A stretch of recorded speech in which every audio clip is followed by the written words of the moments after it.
Serekunda ak Bakau loolu ci Gambia la waxtu wi jot na bisimila ci xibaar yi ci wolof. ubbi nañu tey ji li nga xam ni moom moo di OCI mu di organisation boobu ñu tuddee organisation coopération islamique ñu ko ubbee ca Banjul moom président Bachir Diomaye Faye moo ko teewal Sénégal. bari na ay réew yoo xam ne fekkee nañ ko moom président bu Gambia moo leen teeru foofule xibaar yi dina wax ci Fonds monétaire international moom wax na ni daal dañuy wàññi lépp loo xam ne dañ ko doon séentu ci yokkute fii ci Sénégal atum 2024 yóbbu ko ba 7,1 mel ni équipe bu FMI boobu wax na ni Sénégal mi ngi wéy di def ay jéego ci wàllu koom leeral yi dañ ko bindi ci biir ëttu xibaar yi lay doon naka noonu rubrique environnement tey mi ngi wax ci wàllu lu ñuy wax secteur minier national mu di nag meññeef yooyu nga xam ne ngi génn ci biir suuf si am na ci nag plateforme électronique boo xam ne dafa ànd ak jamono ak jumtukaay xarala yu bees yi nguuru Sénégal teg na ko Lamine Touré dina ci indi ay leeral. di leen nuyu di am mbégte ànd ak yéen ci télévision nationale ñi ngi am mbégte it di xam ne yéen dañuy topp ci réew mi Sénégal topp ñu fépp ci àddina bi mu di RTS 1 rawatina it fee ci Banjul ci Gambia foofee nga xam ne fa la ñu ubbee tey ci suba lu ñuy wax OCI mu di organisation bi nga xam ne moom la ñu dippee coopération islamique maanaam umma islamique bi yëpp ñoo daje foofu ca Banjul ca Gambia naka noonu président Adama Barrow moo leen dalal njiitu réewu Sénégal Bassirou Diomaye Faye moom moo teewal foofu Sénégal foofu ca Banjul ñu dem fekki suñu ndaw Seydina Omar Ñing. teewaayu président Bassirou Diomaye Faye ci sommet de l'OCI fukkeelu yoon bi ak juróom di jëmmal rek lii nga xam ni moo di taxawaayu Sénégal ci wetu Gambie di réew boo xamante ni ñoo bokk lépp. waaye bu weesoo loolu njiitu réew mi dafa teew ci ndomba tànku njiitu réew bi nga xam ni mooy Sénégal bokk ci ñi nga xam ni ñoo sos OCI ba tax mu am solo lool. ci loolu nag la jëlee kàddu ci huis clos maanaam waxtaan wi njiitu réew yi doon amal gannaaw cérémonie d'ouverture bi wax ci jamono ji nga xam ni jamono ju tëri di rawatina am nag ay jafe-jafe ay guerre yu demee ni bi am ca Proche-Orient ci loolu nag muy woo umma islamique bi yëpp ñu mobiliser wu ngir rek ñu am cessez-le-feu dakkal guerre bi waaye tamit ñu amal ñaari état ndax loolu rek mooy tax jàmm dellu si foofa ca bërëb ba njiitu réew mi nag wax na ni ci mbiru doxalinu COMIAC di kuréel boo xam ni Sénégal lañ ko dénk mu jëm rek ci sàmm lépp lu nekk ci wàllu aada ak lépp luy doxal lii di civilisation islamique mu ne dina ko gën a ñoŋal su ko defee mu gën a wuyoo turam muy wax nag bi muy tàmbali kàddu ne Sénégal tey la gën a taxaw ngir rek bokk ci OCI ndax nekk na kuréel goo xamante ni bu am solo la te ni ñu ko amalee ca ndorteel ba taxawaay boobu lay wëyal moom njiitu réew bu Sénégal. Seydina wax ñu ngi foofu ca Banjul di fàttali ñu ngi doon ubbi lii nga xam ne moo di 15e sommet bu organisation bi ñu dippee coopération islamique mu di ndaje umma islamique ci noonu président de la République Bassirou Diomaye Diakhar Faye dalal na président bu république bu Djibouti di Ismaël Omar Guelleh moom ngeen di gis noonu moom président bu Djibouti rafetlu na bu baax a baax ndam li nga xam ne président Bassirou Diomaye Faye am na ko fii ci Sénégal ginnaaw wote yi ñu amoon wax na it dana dëgëral relation yi nga xam ne Djibouti seq na ko ak Sénégal. xibaar yi ba léegi ci foofu ci Gambia la ñuy yem ak li nga xam ni moom moo di ubbiteeg ndaje ba. bari na ay réew yi nga xam ni teew nañ fa jàpp nañu sax ne ñëpp ñu nekk membre yónnee nañ fa ay ndaw ak i délégation mel ni ci wàllu mobilisation moom yëpp yemb na ci ubbite ba it waxtaane nañu ci thème bi nga xam ni mooy boole réew yi nga xam ne ñoo nekk ci umma islamique ñu dem Banjul fekki kenn si suñuy ndaw Ibrahima Ndong. ci jaww ji avion yi di wéy ba léegi di wàcc fi nga xamante ne moo di aéroport international bu Banjul. bi 8 heures di jot ci heure gambienne avion yi di wéy ba léegi ak seeni délégation yu wute gannaaw bi ñu wàccee ba noppi ñu daal di wutali fi nga xamante ne moo di centre de conférence international Dawda Kairaba Jawara fi nga xamante ne fa la ñu war a amee waxtaan yi waaye nag ci xoolin centre bi di rafet lool ci niñ ko tëggee bokk ci liggéey yu mucc ayib yi nga xamante ne def nañ ko ngir amal organisation de coopération islamique yemoo 15e sommet bi. dafa ñëw ci jamonoom dimbalante waxtaan solidarité jàppalante développement waaw islam wax na ko bu yàgg wa taawanu alal birri wa taqwa kon ñoom thème bi ci islam sax lañ ko sàkku kilifa rawatina Afrique président yi jàppale Adama Barrow wan ko ne yow yaay ñun ñooy yow waaw wa'tasimu bi hablillahi jami'an wala tafarraqu loolu itam dugg na ci thème bi yu bëree bëri yoo xam ne ñu ngi ci wa shawirhum fil amri fa ida azamta fa tawakkal ala allah inna allaha yuhibbul mutawakkilin mooy diisoo mooy déggoo mooy pour consultation mooy di waxtaan dafa mel ni rek yow nga ne daal thème bi yëpp dañ ko tëgg ci umma islam bi ñu ñaanal ñëpp jàmm rawatina Sénégal bi nga xam ne benn peuple la ak suñ mbokk yi fa ma ne ci Mauritanie ak kilifa yi fi ne woon di gor àll bi ñoom seen ñaan yi soo waliyu yàlla yu mag yooyu benn nga ne maam Maska ci Gambi wala nga ne maam Borom Touba maam Alaaji Malick Cheikh Ibrahim Cheikh Omar Foutiou Alaaji Ablaye Laayeen Ndiassane Cheikh Omar Foutiou kullim juum ñooñu nag li yëngu yëpp ak kilifa Gambia yi moo tax tey yàlla mee ñu Adama Barrow yàlla moo ko defal fi ma daanelee rek mooy dalika fadlullah yuuti man yashaau wallahu dhul fadlil azim ngeneel daal yàllaa ko amee yàlla moo ko jox ku ko neex moo ko jox Barrow président Barrow président Diomaye a ngi fi Rasuwaane a ngi fi kilifa yëpp a ngi fi ñu ngi leen a ñaanal addina bi yëpp jàmma umma bi jàmma ñu diisoo waxtaan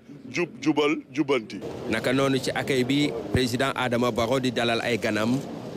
loolee nag doon loo xamante ne lu am solo la ci ndaje bi gannaaw si ñu daal di wutali salle de conférence bi nga xamante ne fa la ñu war a amalee waxtaan yi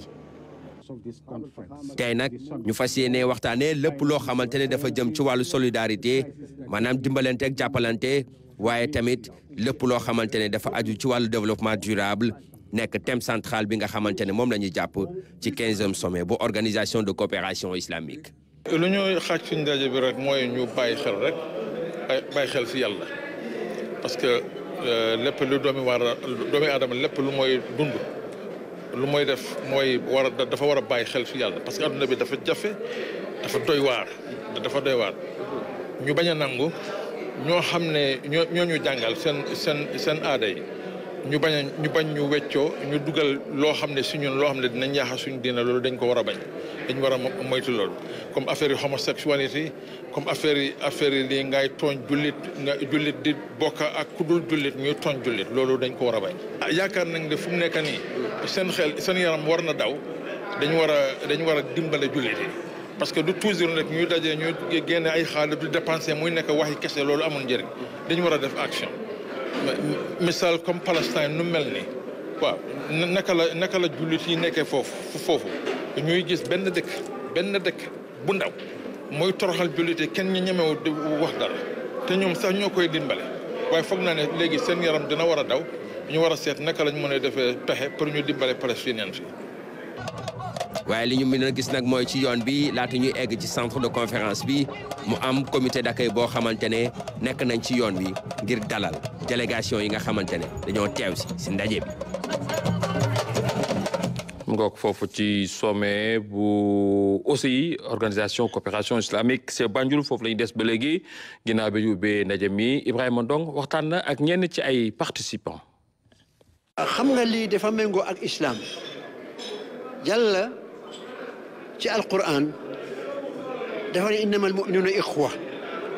dafa ne wa taawanu alal birri wa taqwa yàlla moo ko wax dégg nga de kon jullit yi yëpp ñu nekk benn di liggéeyandoo di dimbalante ci seen koom-koom kaaraange loolu lu baax la loolu presque dañ ko tibb ci alquran. Gambia comme ni nga ko xamee réew bu ndaw la je pense que c'est le plus petit pays bi nga xam ne moo ko organisé loolu nag moom macha allah tiitar la ci ñun waaw mais pour ñun la Gambie et le Sénégal c'est le même pays donc ñun luñ fiy xaar moo di alors ngeneel yu bëri la kuréel bi di indi te incha allahu taala gis nañ ci lu bëri te ñu ngi seenu lu bëri I appreciate very much. donc ñu ngi rafetlu bu baax li nga xamante ne moo di organisation bi gis nañu hospitalité bi maanaam teraanga bi nga xamante ne mu ngi ci réew mi muy loo xamante ne nag dañ koy rafetlu bu baax di wax rek ne ñun ay membre lañ ci fi nga xamante ne moo di OCI donc dañuy rafetlu bu baax li nga xamante ne moo di organisation bi di am yéene ne kilifa yi nag dinañ fi jël ay résolution yu mucc ayib ay résolution yoo xamante ne dina jëm ci lépp loo xamante ne rek day gën a dooleel umma bi ñi nga xamante ne dañ leen di néewal doole yenn dëkk yi ñu daal di koy bàyyi waaye tamit umma bi yëpp joxe loxo doon benn pour bu ko defee yenn jafe-jafe yi ñuy gis ci yenn réew yi mu dañ. ok Ibrahima Ndong ànd ak Pape Sidi Dia ak Pape Moussa Ndiaye foofu ca Banjul di ñenn ci suñuy ndaw daañu jël si waat ci boobu sommet bu Banjul bu OCI balay boobu xam ngeen ni ki démb président de la République mu nga jullee ajuma ci fi nga xam ni moom moo di Médina Gounass ca Daaka ba foofu nag jàpp nañu ne nguur gi dugal na fa loxoom bu baax a baax muy ci wàllu wér-gu-yaram war nañu ne ko démb tey dañ leen di wanale ak sapeur pompier taxawaayam foofu ca Daaka ba lu toll ci ñeenti téeméer ci ay sapeur lañu yóbbu foofu ca béréb ba Tidiane Cissé. ambulance sapeur pompier yi ci benn intervention ci biir Daaka bu Médina Gounass comme at bi ñu génn ñi nga xamante ne ñooy sapeur pompier yi ab mobilisation bu am solo lañ amal ren ji itam ngir rek mën a assurer seen mission. léegi nag ñun suñu dispositif dafa composé wu en 3 échelons benn échelon bu nekk ci site bi site Daaka deuxième échelon bi moo couvrir axe yi mooy yoon yi yu ñëw ci Daaka bi ak troisième échelon bi constitué wu unité encadrante bi ñu naan unité encadrante mooy unité mooy centre de secours yi wër secteur Daaka bi. mobilisation bu am solo bi nga xamante ni moom lañ def ci 83e édition bi lee tax na ñu daal di def lu mot 395 intervention ci biir Daaka bu Médina Gounass. intervention yi ñu def depuis le début jusqu'à présent 395 la ñuy def te looloo tax may joxe ay conseils pèlerins yi pour ñu def ñu respecter sapeur li ñu leen di wax bu ñuy dellu nañuy def ndànk ndax mën nañu am fii couverture sécuritaire bu baax ba jusqu'à la fin ñu am ay accident te loolu ñaanuñu ko. ci Daaka bu Médina Gounass ren ji ci lépp ñi nga xamante ne ñooy sapeur pompier yi dañoo mobiliser lu mot ñeenti téeméeri élément ngir rek ñu mën a assurer kaaraangi askan bi. ñu wéy ci xibaar yi bi ñuy tàmbali maa leen koy wax Fonds monétaire international dafa bëgg seetaat li nga xam ne moom le seq ak Sénégal ci wàllug relation xawatina it ci lu ñuy wax croissance mu di yokkute 2024 wàññi nañ ko sax ba ci 7,1% téeméer bu nekk juróom-ñaar ak lu topp équipe bu FMI amoon ab mission fii ci Sénégal ci fan yi ñu génne doon si xool nag situation bi ci wàllu koom fii ci réew mi waaye it la laata ay waxtaan yi nga xam ne dina gën a ñoŋal li nga xam ne moo di kaaraange gi ci biir programme bi nga xam ne FMI seq na ko ak Sénégal ab communiqué la ñu génnee Aminata Mbengue Fall moo koy jàng. lu jëm ci croissance économique bu atum 2024 mu mel ne léegi ñu ngi ko projeté ci 7,1% contre 8,3%. lii nag li ko indi moom mooy ci contexte électoral bi nga xam ne nemmeeku woon nañ ko ci premier trimestre bi. waaye itam retard bi ñu noté ci production pétrole ak gaz loolee moom la communiqué bi nga xam ni moom la ñu fesal gannaaw ab mission bu FMI def fii ci Sénégal ci atum 2023 nag comme Sénégal nag daal di wane ab résilience donte ñu ngi nekkoon ci situation yu xaw a doy waar croissance économique bi nag dem ba dépassé li nga xam ni moom lañ ci doon wundu muy 4,6%. di wane nag ab campagne agricole bu mucc ay bu ñu def waaye itam taxawaayu secteur tertiaire bu am solo lu jëm ci wàllu inflation bi mu gaaw a wàcc lool ba demaat ci 5,9%. ba tey communiqué bi nag di xamale ni état bu Sénégal dafa defoon ay réserve de liquidité ci bi ñuy jëm lii di élection présidentielle bi loolee gën a yokk nag lu jëm ci wàllu bor bi nga xam ni gouvernement central am na ko mu dem ba ci 73,4% loolee dépassé seuil bi nga xam ni UEMOA da ko taxawal lu jëm ci wàllub budget bi ñu nemmeeku ci nag li nga xam ne mooy ab moins value ci recettes yi waaye itam ñu weesu li nga xam ni moom moo di subvention yu ñu jagleel wàllub énergie bi nga xam mi nga tolloon ci 620 milliards de francs CFA mu mel na nag ba tey perspective yi mën na dal xel waa FMI di xamle ni programme bi nga xam ne nag taxawal na ko ci réew Sénégal ba tey mi ngi doxee ni mu waree waaye daal nee na bu ñu bëggee jot li nga xam ni moo di déficit budgétaire bu 3,9% nga xam ni moom la ñu bëgg a am fii la njeexitalu atum 2024 faawu ñu jël ay mesures yu am solo ngir fexe ba rationaliser lii di dépenses fiscales yi waaye itam fexe ba li ñuy dépenser ñu dugal ko foo xam ni daal dina am solo lool.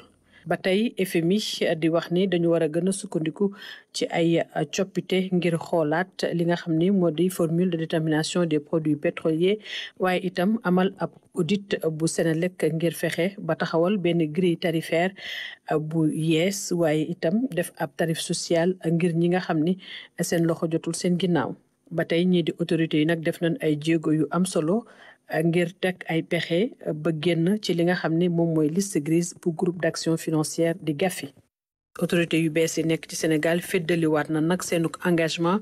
ngir wéyal programme bi nga xam ne nag FMI moo ko fi taxawal. lu soxal ñaareelu revue bu programme boobu nag waxtaan yi dinañ ko amal ci weeru juin 2024 bi ñu dëgmal. Aminata Mbengue Fall doon jàng kayit gi nga xam ne FMI Fonds monétaire international moo ko génnee ci diggante relation yi nga xam ne seq na ko ak Sénégal lii it ay relation la diggante Université Assane Seck bu Ziguinchor ak Millennium Challenge Account ñoom waa Ziguinchor lu ñu bëgg rek mooy ñooñu jàppale leen ci lépp loo xam ne jëm na ci tàggat gone yi ci wàllug lu ñuy wax poste compact électricité maanaam courant bi fexe mu yegg ci yenn gox yi nga xam ne yu sore la fii ci biir réew mi waaye it fexe ba lii di ñàkk gi gën a wàññeeku bu baax a baax. Mariama Bangoura. signé nañu ba nu yonte lépp ci jàmm. Université Assane Seck bu Ziguinchor dafa finaliser benn accord compact électricité Sénégal bi nga xamante ne Millennium Challenge Corporation moo ko laloon ak gouvernement bu Sénégal projet la bi nga xamante ne lu ko tax a jóg mooy dimbale population bi ngir ñu mën a am li nga xamante ne moom mooy courant bi ci zone rurale yi. convention bi nag dafa am solo loolu parce que ñun MCA xam ngeen ne li ñuy liggéey mooy dañu war a moderniser secteur électricité au Sénégal dañu war a renforcer secteur électricité bi. dañu xool nan la ñuy def ba gën a dooleel population yi indi leen courant bi muy électrification rurale mais nag du ñu yem foofu indi leen également ay équipements yoo xam dañ koy subventionné ba pare installé leen lu toll ci 6000 ménages daanaka jéem a xool dañ leen defal installation intérieure. li tax ñu dugal Université Assane Seck si bile projet loolu nag ngir ñu lalal bi les plans apprentissage ci poste compact ci secteur électricité bi. tey jii nag ñu toog ak waa Université Assane Seck bu Ziguinchor pour xool liggéey boobu ni ñuy def yëpp nan la ñuy booloo ak université bi ba nga xam ne seen étudiants yi seen professeurs yi danañ mën def ay projet de recherche muy ñuy def master mooy postdoctorant yeeg ñoo ñëpp def recherche bi nga xam ne war na si lu ñu tu ko xool li baax ak li nga xam ne mën nañ ko améliorer su ko defee nag ñoom nag ñooy xool nag nan la ñuy fexe ba tas loolu. loolu neex loolu ñii di autorité Université Assane Seck bu Ziguinchor ndaxte. loolu day tax ñu wone seen xarañte ci domaine boobu. liggéey boobu université xam ngeen recherche rek la xam te yàlla may nañu am nañu ay ressources humaines collaboration boobu nag moo tax moom la ñuy bokk. ñun on tient à les féliciter di les remercier en tout cas université kontaan na liggéey ak ñoom dans ce sens-là. bi le projet électrification rurale maye la peuple américain ci Sénégal. ñoom ñaar ñëpp ko financé tolluwaay 330 milliards ci suñu koppar li toll 66 millions CFA loolu lañ war a dugal ci bile projet luñ sekk ak Université Assane Seck bu Ziguinchor. Walfadjri kenn déglootu ko kenn it seetaanatu ko boobu ak léegi xam ngeen ay fan ngi nii ginnaaw bi nga xamee ab lakk moom moo jaar foofu ci Walfadjri FM ak Walfadjri télé. mel ni nag lakk-lakk ga xaw na fa def ay dégâts ci ay jafe-jafe yoo xam ne indi na ko ci studio ya kenn ñàkk ci bakkanam loolu it nekk loo xam ne ni nekk na lu ñu ràññee ca Walfadjri ab enquête ubbi nañ ko itam ngir xam lan moo waral lakk boobu am ca Walfadjri ba fan yi kenn déggatu ko kenn seetaanatu ko mel ni nag yónni nañ fa ab équipe ñu seeti dëgg-dëgg mbir ma naka la demee foofu ca groupe Walfadjri Seydina Alioune Fall. baatu ñu amul baat jamono ji noppi na gannaaw bi nga xamante ne am na lakk bu métti bu am foofu ca Walfadjri mu nekk lu métti loo xamante ne nii dal na ci groupe bi nga xamante ne dem si yàlla Sidi Lamine Niass moo nekkoon fondateur bi. liggéey bi ci wàllu information mën nañu wax ne arrêté na liggéey bi arrêté na actuellement parce que d'abord électricité bi waroon def loolu nekk fi studio bi principal bi nga xam ne moo waroon def liggéey boobu itam opérationnelul naka noonu itam parce que rajo bi Walf FM sax bu doon lakk bi kese waroon na mën di continuer di émettre mais ak ndox mi nga xam ne sooxeekoo na ci fay lakk bi foofu itam donc dafa rogaat ba impact ci Walf FM bi nga xam ne moo nekk ci niveau bi ci suuf mu duganteeg branchement yooyu léegi nag il faut experts yi ñëw xool ba ñu war a mën a taalaat foofu moo tax silence rajo ak télé yëpp la ñu nekkagum. caméra climatisation écran lumière studio bi nga xamante ne nii amoon na 3 plateau fixe ak régie bi lépp nag daal di lakk ba jeex foofu la ca Walfadjri. matériel yi fi nekk matériel yu bees la parce que campagne bi dañ ko doon préparer chaque campagne noonu la ñuy def sax campagne bi dañ ko doon préparer commander ay matériel yu bëree bëri ay matériel yoo xam ne lépp loo xam ne yëf yi aajo na ko commandé woon nañ ko ñu defaraat studio bi parce que studio bi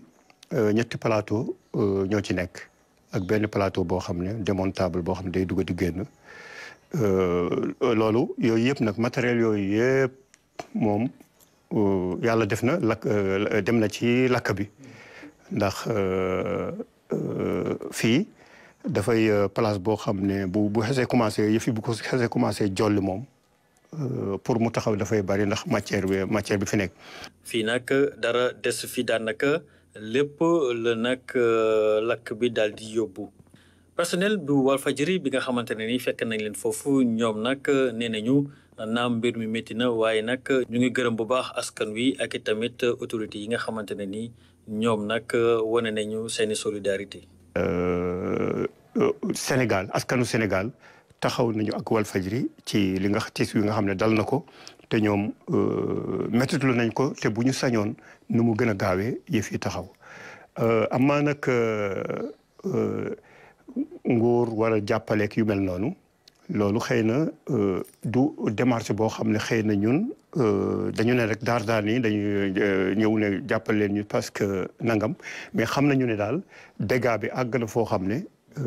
jéggi na dayo bu ñu sukkandikoo ci responsable groupe Walfadjri lakk bi nga xamante ne nii nag am na foofu ci groupe bi nekk na catastrophe bi nga xamante ne nii bokk na ci yu gën a jéggi dayoo ci histoire média fii ci Sénégal personnel bi nag ñoom ne nañu nattu la naam waaye nag dinañ ko dékku di nag xaar li nga xamante ne moo di évaluation dégâts yi nga xamante ne ni jamono ji jàpp nañ na toll na ci ay téeméeri millions am na sax benn enquête boo xamante ne ni ubbi nañ ko ngir xool dëgg-dëgg lan moo waral nag li nga xamante ne ni moo di jéye jooju am ca Walfadjri te ñu bëri jàpp ne court-circuit moo ko waral. di masawu suñu naataango suñu mbokk yooyu nga xam ne ñu ngi ci Walfadjri foofu it di suñu kër di fàttali it ne Cheikh Niass mi nga xam ne moo ko jiite du ñàkk dañ ko dalal ci wetu xibaar yi ci 20h mu gën a indi ay leeral ci loolu nga xam ni mooy tiis gi dal ci groupe Walfadjri di wéy ci xibaar yi ba léegi ak mbirum garab yi nga xam ne Sénégal bëgg na ci dugal loxoom sos ay usines yoo xam ni dañ ciy defar garab fii ci Sénégal bu ko defee ñu mën koo jëfandikoo mu gën a yomb ci ñun waa OMS muy kuréel gu mag googu di yëngu ci wàllu wér-gu-yaram mel ni nangul nañ ko nag léegi Sénégal Fanta Badji. ay at a ngi nii réew Sénégal di teg ay jéego ngir mën a rek moom boppam ci lépp lu jëm ci garab yi nga xam ne moom la ñuy jëfandikoo ci wàllu paj mi. ci loolu mu am ay sart yiñ ko teg mu soxal juróom-ñeenti ponk yi nga xam ne day tax ñu mën a kaaraangeel lépp lu jëm ci produit pharmaceutique yi tënku ci sart OMS. yaakaar nañ ne am na fu ñu yem ba mën nañ ñoo évaluer ndax tey am nañ li nga xam ni mooy tax système réglementaire dox ci 9 fonctions yi ñu sant am nañ ko surtout nag dans le contrôle qualité. contrôle qualité laboratoire bi aujourd'hui mën nañ revendiquer la qualité ëpp dans la sous-région africaine laboratoire bi defaraat nañ ko équipé nañ ko personnel qualifié baa ngi fa te ci 9 fonctions yëpp lañ ko am ñi ngi jéem a respecter li ñu UEMOA sant pour joxe AMM yi ñi ngi jéem a respecter li ñu UEMOA sant pour joxe officine privée yeeg industrie yeeg unité de production yi boole kook nag li ci suñu biir politique gu dëkk ak engagement du gouvernement les politiques le personnel qualifié ak l'accompagnement nag. ci Afrique lu ëpp ci li ñuy jëfandikoo ci produits pharmaceutiques yi dañ koy jéggaane téeméer yoo ci jël juróom-ñeent fukk yi bitim réew lay jógee ci loolu ñu nemmeeku ci ñi nga xam ne ñooy jaay garab yu baaxul yi Sénégal nag desandewul ginnaaw ci mbir moomu looloo waral sax ñu daal di taxawal ay jumtuwaay yu am solo ngir mën a saafara lu ni mel. xam nga qualité moom loo ci am doyul bu ñu ñëwee tey nañu yéen a ngi niveau 3 warul tax ñu taxaw foofu dañuy daal di xool lan moo ñu yóbbu niveau 4 ndax bu ñu sañoon tey rendez-vous des grandes nations Sénégal dafay taxaw ak drapeau réglementaire wane ne ñun aussi ñi ngi fi li système réglementaire laaj def nañ ko kon suñuy industrie mën nañoo produire te suñu produire OMS dina ko préqualifier 2021 ak tey Sénégal 187 recommandations yi mu amoon absorbé na ko voilà niveau de maturité bi ñu def ci pré-évaluation yi fi jaar wan nañu ne ñu ngi niveau 3 waaye nag du doy ndax OMS rek moo am capacité ne waaw dëgg la confirmer ko kon loolu moo ñu dajale tey pour que OMS confirmer ñu jox ñu tim benn plan de développement institutionnel bu ñu war a téye pour maintenir niveau boobu ba xëcc sax niveau 4. am nag ay jéego yu bare yi nga xam ne def nañ ko ci fànn boobu ndax fépp foo dem ci biir Sénégal di nga fa fekk lu jëm ci ay pharmacie yi yombal këru fajukaay yi mën a jot ci garab yi ñuy soxla ngir wér-gu-yaramu askan wi ci loolu mu am mission bi nga xam ne OMS daf fi ñëw ci diiru juróomi fan. ñu fas yéene càmbar ponk yi nga xam ne moom la ñu sas Sénégal mu mën cee taxawu su ko defee ñu jàpp ni mën naa tàmbali di produire garab ak it vaccin yi ñu soxla ngir mën a kaaraangeel wér-gu-yaramu askan wi. ñu yegsi ci li ñuy wax rubrique environnement développement durable bi la yoon nag ci samedi gi Lamine Touré dafa dugg ci li ñuy wax secteur minier national maanaam meññeef yi nga xam ne day génne ci suuf si fii ci biir Sénégal boobu ak léegi atum 2022 nguurug Sénégal mi ngi fexe di teg ab jumtukaay boo xam ne ñëpp dañ ci mën a sukkandiku ngir mën a doxal lépp loo xam ne jëm na ci wàllu secteur minier boobu naka noonu it am na ab plateforme boo xam ne dafa ànd ak jumtukaay xarala yu bees yi nga xam ne dina mën a fexe yombal lépp loo xam ne ay liggéey la yu jàpp jëm ci wàllu secteur boobule rubrique environnement Lamine Touré. li nga xam ne moo di contenu local maanaam fexe ba entreprise yu nekk ci réew mi gis seen bopp bu baax a baax lépp lu soxal li nga xam ne moo di ressources naturelles yi nga xam ne Sénégal am na ko yemul rek ci fi nga xam ne moo di hydrocarbures yi maanaam pétrole ak li nga xam ne moo di gaz waaye itam secteur minier dafa daal di am pàcc bu am solo ci loolee mu doon kon ab gis-gis bu bees bi nga xam ne état du Sénégal mu ngi koy doxal jamono yi loolu nag mu ngi tàmbale ci atum 2022 gannaaw ba ñu promulgué ab loi ci wàllu woowu ci décret d'application yi nga xam ne moom la ñu amal ngir doxal loi boobu ñu daal di tabax ab benn structure bu ñu duppee secrétariat technique mu doon kon jumtuwaay bu am solo ci liggéey boobu. secrétariat technique bi dëgg-dëgg mi ngi commencé opérationnel en septembre 2023 mais avant la fin de l'année yàlla dimbale nañu bu nu taxawal plateforme électronique de mise en relation ginnaaw nag bu nu defee ay waxtaan yu bare ak société minière ak entreprise parce que comme dispositif bu bees la convié woon na leen ci benn atelier pour wax leen ni leen lan la loi bi di wax lan la décret di wax lan mooy obligation société minière yi ak nan lañ ci war taxawee loolu defoon nañ ko ak ñoom. mu doon kon ab dispositif bu am solo boo xam ne sénégalais bu ne mën nga ci dugg ngir am ci ay xibaar yu wóor. ci ni secteur minier bi tëddee rawatina lu soxal li nga xam ne moo di passation de marché fii ci réew mi. plateforme bi dafa nekk outil ba nga xamante ni état daf ko taxawal pour benn permettre que sunu entreprise locale yi mën am accès à l'information bu njëkk ba peut-être société minière bu nekk da doon yor ay marché am di woote directement fournisseurs yi nga xamante ni ñoom la bëgg a liggéeyal te boobu daawul permettre yeneen entreprise ñu xam. yan marché la société minière yi di lance mais aujourd'hui plateforme bi benn société minière du na am obligation inscrite mais deuxième obligation bi mooy nu poster seen plan de passation des marchés poste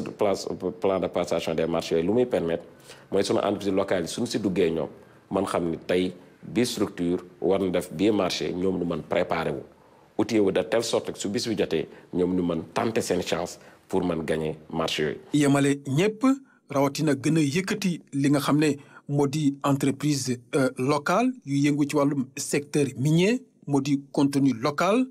mu doon kon ab taxawaay bu am solo loolu nag dina tax ba entreprise yi nga xam ne ñoo nekk Sénégal maanaam ñi nga xam ne ay sénégalais ñoo ko moom mën a gis seen bopp bu baax a baax ci liggéey bi. ministère des mines et de la géologie dafa jëloon benn arrêté boobu moom moo tënk lu naan fourniture des biens et services si wàllu secteur minier bi mais si arrêté boobu du naan bii activité société minière yi amuñu droit def ko ak un prestataire étranger maanaam dafa am ñaari régime yu ñu si def duñ def régime exclusif ak régime mixte régime exclusif mooy duñ ne activité bi ba nga xam entreprise locale kese ko mën def maanaam entreprise Sénégal yi kese noo ko mën def loolu régime exclusif la c'est-à-dire suñ ko lancé prestataire étranger mënu si bokk mais am na aussi yenn régime yenn activités ya nga xam dafa demander peut-être yenn compétence spécifique yi ba nga xam suñu yenn entreprise amaguñ ko wala bare wuñu si secteur bi ñu ko mën def du ñuy def régime mixte kooku prestataire étranger mën na si bokk comme entreprise locale mën na si bokk arrêté boobu nag mooy base bi mooy base u plateforme bi donc société minière yi du ñuy inscrire du ñuy poster entreprise locale yi aussi du ñuy nekk si plateforme fekkee ñoom tamit bëgg nañ capter wala bénéficier wu si opportunité de marché yooyu. gannaaw bu ñu ko lancé bari na tey jii ay société minière yoo xam ne bind nañu ci plateforme bile wàllum formation doon na pàcc bu am solo te comité technique bi di ko doxal saa su ne maanaam fexe ba yëkkatiwaat bu baax a baax ci wàllum formation li nga xam ne moo di entreprise yu Sénégal la. contenu local du marché kese dafa am aussi lu naan gestion de la main d'œuvre locale tey si loi bi du naan su amee benn poste tey ba nga xam société d'abord société minière du na am obligation aussi si plan de contenu local yi wax poste ya nga xamante ni moom nu bëgg recruter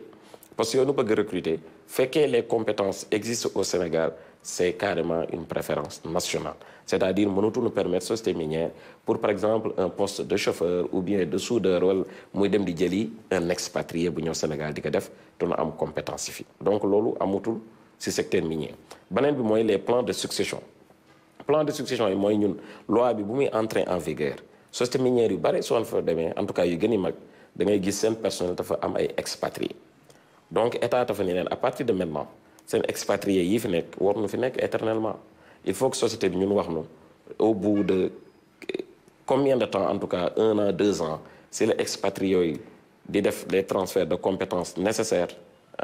pour que au bout de 2 ans que ce poste là sénégalais mën ko jël donc le personnel expatrié est appelé à se retirer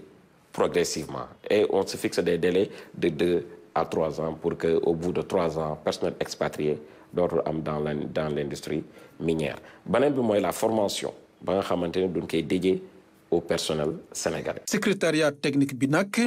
am na taxawaay bu mat sëkk ci li nga xam ne moo di liggéey bi moom nag dina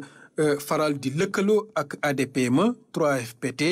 ngir tëgg ay formation yoo xam ne dina amal njëriñ ñiy liggéey ci entreprise yooyu ak it entreprise yi nga xam ne ñoo nekk fii ci Sénégal te yëngu bu baax a baax ci secteur minier.